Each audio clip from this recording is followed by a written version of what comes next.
Now we have Mr. Radcliffe. Thank you. Thank you, everyone.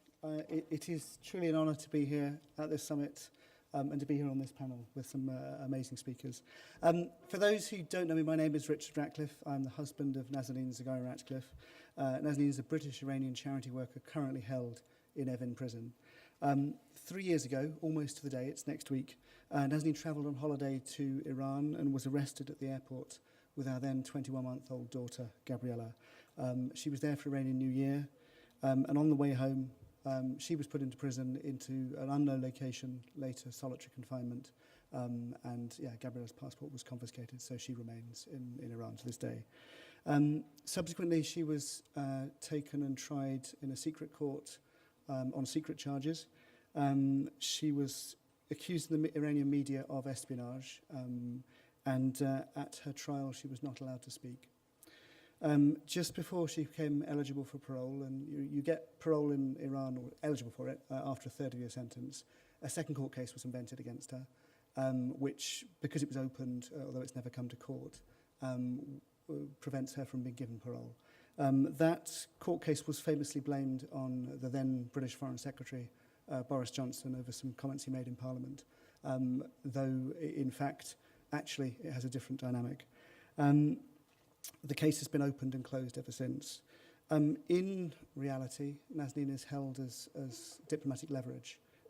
She's held by the Iranian authorities for a dispute between the UK and Iran and over some monies that the UK owes Iran. Most of the strange events in our case, and they are very strange at times, can be related to dynamics in that case. Nazanin has spent a total of 8.5 months in solitary confinement, which had all sorts of consequences, psychological and others in health terms. She still has unexplained collapses, severe depression, growing lumps, and a general reluctance from the prison to provide outside treatment. So early this year, she went on hunger strike to try and get some treatment. That's the background. One of the things I want to talk today about was about sort of the effect of political prisoners on families.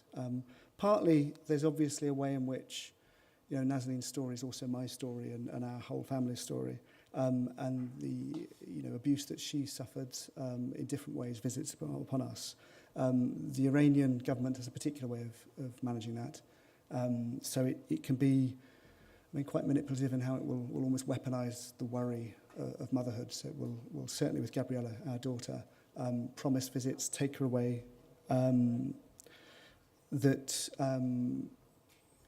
take her away that also would threaten other members of the family if they speak out, and that their other children will be arrested. But apart from that sort of negative side, I think I also wanted to talk about the positives of families and the importance of, the central part of families play in human rights campaigning and human rights work for our experience. Obviously, families like my own, just an ordinary family thrown into what is an extraordinary situation. I rely hugely on my in-law, my family, to keep me going. I'm trying to influence the government and learn how to do so. Equally, there are, as was mentioned, a number of other families that are going through this situation. And we try and do stuff together. We try and support each other. We will this week be delivering a submission as part of the Universal Periodic Review process against Iran on all our cases. And just arguing that the international community needs to do more. We are obviously stronger together. But there's also a probably almost the most important part of my experience of campaigning. It's the way the role of sort of ordinary people, like people in this audience, ordinary families, have been so important for keeping our campaigning going, keeping our story alive, keeping human rights going for us.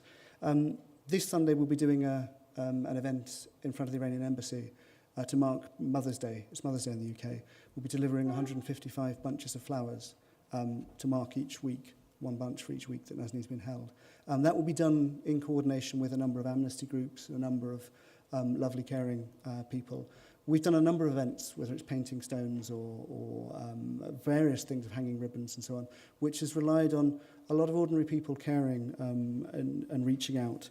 And just, in what is a very dark situation, reminding Nazanin's family that there is an outside world, it can be different, and that actually there will be a different day.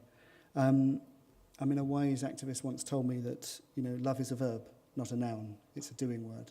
And there is a really important way in which everything that people do for political prisoners is so important for keeping going. I wanted to end, if I may, with some words that Nazanin wrote on the importance of family for keeping us all going, particularly in prison. On Gabriella's 3rd birthday, she wrote an open letter, and I'd like to read a part of it, if I may. Our trip to Iran last Nowruz, when you were 22 months, was one of no return. The past 14 months, my share of you is only the occasional hour in the visiting room at Evin Prison. How young you are to go through such a horrible experience. In spite of our efforts, you have grown enough to know where I am. It is what you tell the other mothers in the park when they ask where your mother is. In prison, you answer, as though it is normal. In the world of a 3-year-old, perhaps it is. My darling daughter, the word prison is bitter. It suggests separation. But I promise you that the sad, sombre days of our separation will be ended soon. You and I will hold our heads high. We will walk together towards freedom with pride.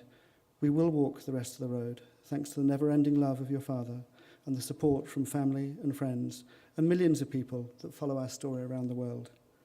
Give me your hand, my beautiful girl. We will walk the rest of this path. Happy birthday to you, the red shining apple of my life, my beautiful girl. Thank you to you all.